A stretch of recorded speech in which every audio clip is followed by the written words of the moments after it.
So I just did a little smart ass thing. So anyway, I'm going to rake through my hair as it bothers a friend of mine. Anyway, here's a thing that I wanted to know. How well do you believe you know yourself? Because I feel like this isn't something that people really invest any time in, and I don't know why. You're with you from the day you're born to the day you die, and a lot of people, I don't feel, really know themselves.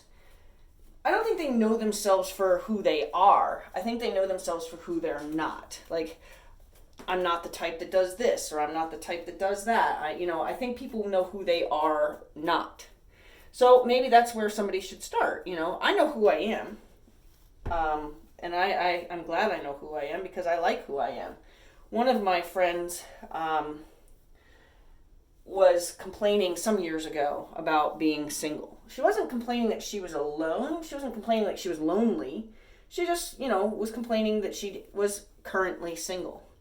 And at that time, I also was single. And living alone and really loving every second of it.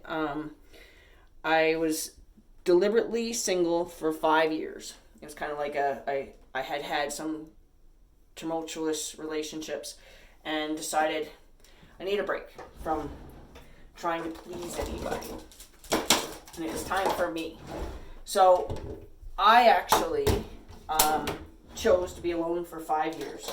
And in that time, sorry boys for listening, I learned that PMS is real. Because, see, when you're in a relationship and you're cranky and your spouse or significant other says, oh, what are you, PMSing? That's said very derogatory. That's said very nasty. It's said very, letting them off the hook for whatever they did to piss you off. And I used to be like, no, you don't know what you're talking about, because I didn't believe there was such a thing. Well, when you live alone, and you're the only one that can be blamed for why you want to kill the world, you got to recognize, hey, where is that on the calendar? Oh, look at that. So I was in my 30s when I realized that PMS is real.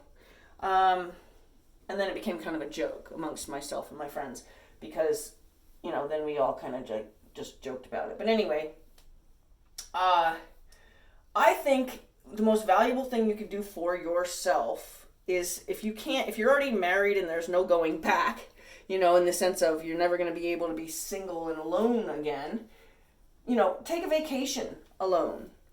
Take a period of time alone. And just know yourself. Know, I don't like this. I don't like that.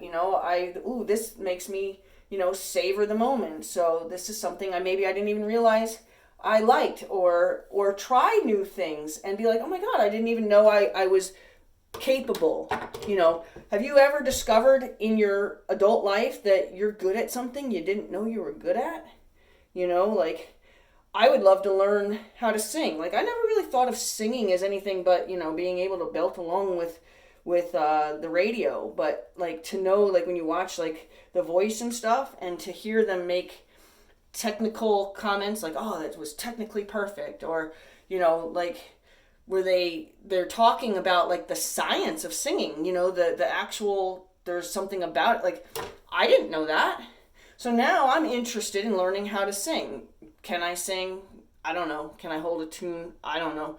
But I'm interested in learning about, I guess, that aspect of music. I don't think I really want to learn a musical instrument, but I think I would like to learn about singing. And, who knows?